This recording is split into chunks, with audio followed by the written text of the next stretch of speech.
services, obviously, but the benefit far outweighs the cost in most instances. And then, of course, expansion of global markets and needed services, so IT capabilities become even a greater differentiator and so on. So the kind of systems we put in. That's why I was saying the other day that Intel have been putting a small fortune, a couple of $billion into building an extension and expanding their plant here in Ireland alone because of all these different chips that are needed for all of these other applications, let alone just increased computing power. It's also for the likes of these internet things and supporting 5G networks so as we can get far, far more richer, deeper, real-time data about where the products are. And that could even mean that, we could plan, for example, part assembly while in transit. So you could have some products being actually manufactured, while the lorry is stopped overnight, for example, while the lorry driver is having a sleep, for example. Some components could actually be sub-assembled in the back of the lorry before it goes on to the next stage. I'm exaggerating here, but it's not inconceivable. Or they might say, the driver needs to take a break, we'll need to have another driver there and let him take over so the lorry is constantly moving on the road and so on and so on. So these are all the possibilities and permutations, all enabled with, again, technology and so on. Continue the broadening of services and offerings across the supply chain and broad-based business process. So increased efforts to update and enhance and improve the 3PL provider stroke user relationship. So even though they're independent, they become far more integrated into your overall business as such, in terms of they become absolutely become a partner. So it's like having your own HR, IT, finance departments, but they're not co-located with you, they're somewhere else. Two-tier relationship model, strategic and tactical, which is more interesting. So again, it's just taking the functions of the C level inside your organization, the senior managers, looking at strategy and so on and so forth. There was a move in the when was it, around the 90s, that some companies were putting some of their C level managers, directors, into London and New York, into the financial centers there. Why? Because they didn't need to have all the other staff there. They just wanted the absolute decision makers to be all co-located. And there was a bit of a move. There were some suggestions. I was working with Ericsson at the time, and Ericsson were talking about taking their top 3 senior managers that run the company, the CEO, the CFO, and the COO, Chief Operations Officer, and moving them down to London so they would be in the center of the financial area. Bond Street, St. James Gate, around that neck of the wood. So they'd be close to bankers for investment, and the reason being for all these 4G licenses that were coming online and so on, raising money. That was the big issue there. It kind of died away again, but obviously, but they were the kind of things we're looking at. So then if we look at the emphasis on relationship, reinvention, mechanisms for continual improvement and solution innovation. So constantly looking at new ways of improving the efficiencies of getting your product to ultimately to the customer themselves. What was this latest thing I was seeing? Other than product tracking and track and trace. There's something I've seen lately, and I'm trying to remember what it was in relation to track and trace. I'll come back to it. So a summary on this then. The two most basic types of supply chain are vertical, which we know about, buyer-seller, and horizontal, the parallel cooperating. And then in terms of intensity of involvement, so you have inter-firm relationships, which may span from transactional to relational and may take the form of the vendor, partner, and strategic alliances. And then there are 6 steps in the development and implementation of the successful relationships. And they're key steps actually to watch out for. You saw the flow chart earlier on, kind of a checklist that you need to do. In other words, it's like if you're hiring Accenture or Grant Thornton or any of these companies or PwC, it's essentially what they call a due diligence, carry out all the investigation in advance to make sure we can and it's worth our while to go into relationship or partnership or collaboration with a particular company as such. And then these collaborative relationships, both vertical and horizontal, have been identified as highly useful for the achievement of long-term supply chain objectives. So the seven immutable laws of collaborative logistics provide a framework for the development of effective supply chain relationships. That's a key point. And then third-party logistics goes on, and then several types of 3PLs and transportation based, and then based on the results of a comprehensive study of the users of 3PL services in the United States, over 70% of firms studied are to some extent using 3PL. 70% of firms are using.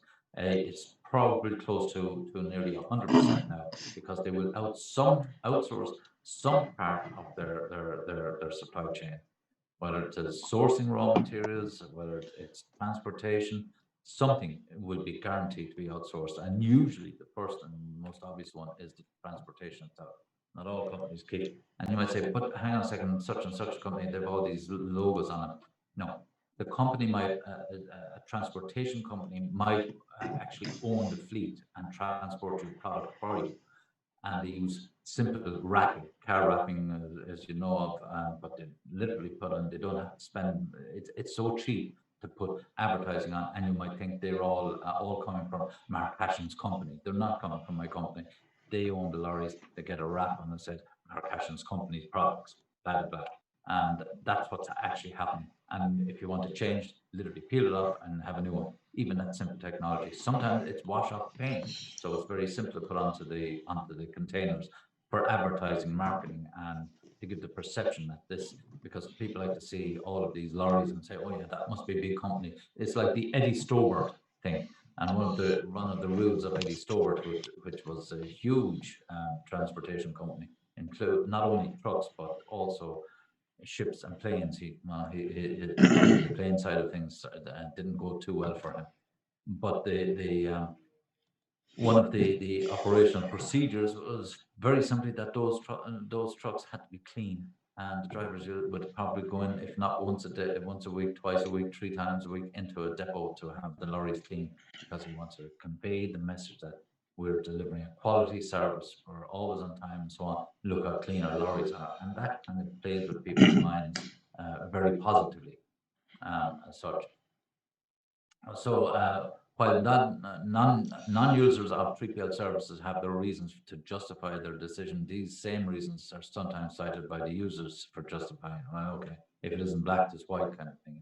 So customers have significant IT-based requirements of their 3PLs providers, and they feel that the 3PLs are attaching a priority to respond to these requirements. So again, because they are providing a service to you, they want to deliver a good service, and that's why things get prioritized, things get done when they're outsourced to a 3PL, for example.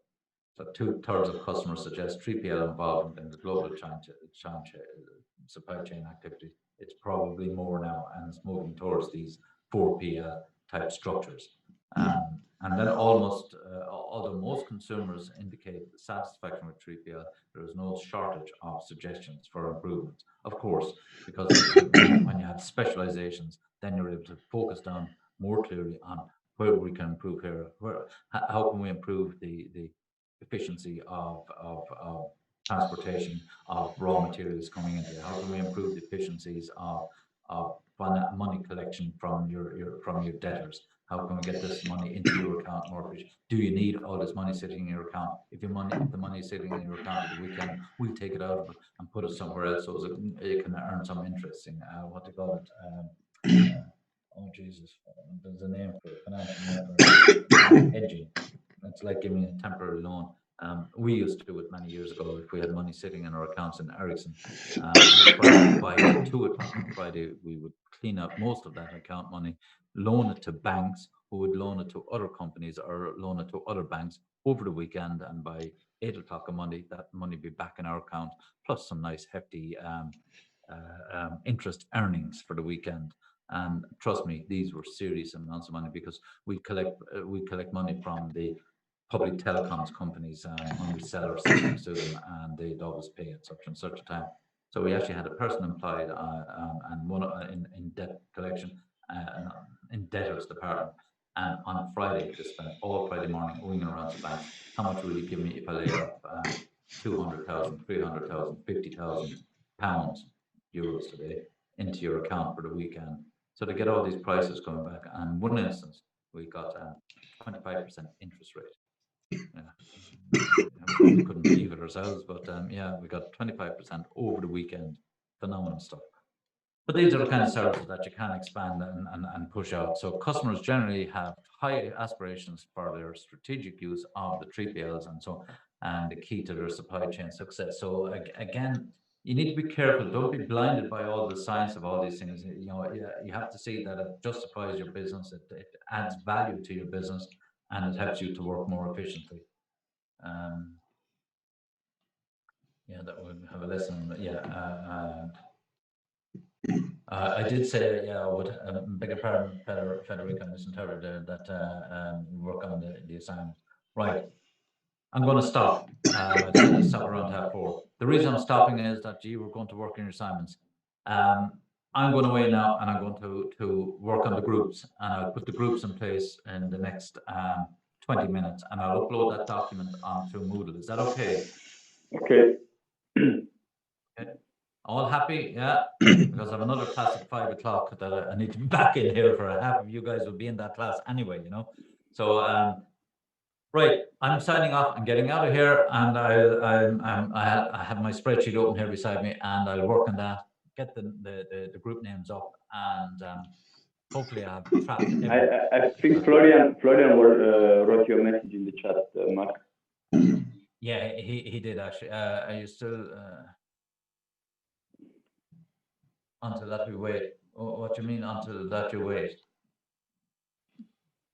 I don't understand. I mean, you didn't make the group yet. No, I didn't. I'll do it right now. Okay, right. We'll end the meeting, guys, and I'll make the groups and I'll upload them to Moodle straight away. And okay. Hopefully that works out, and then you can try and hook up with each other over the next day or two. We might then move out the dates slightly to compensate for this. Okay. Thank you. See you. Welcome. Sorry about that. Catch you later, guys. Take it easy. I'll see you. Bye.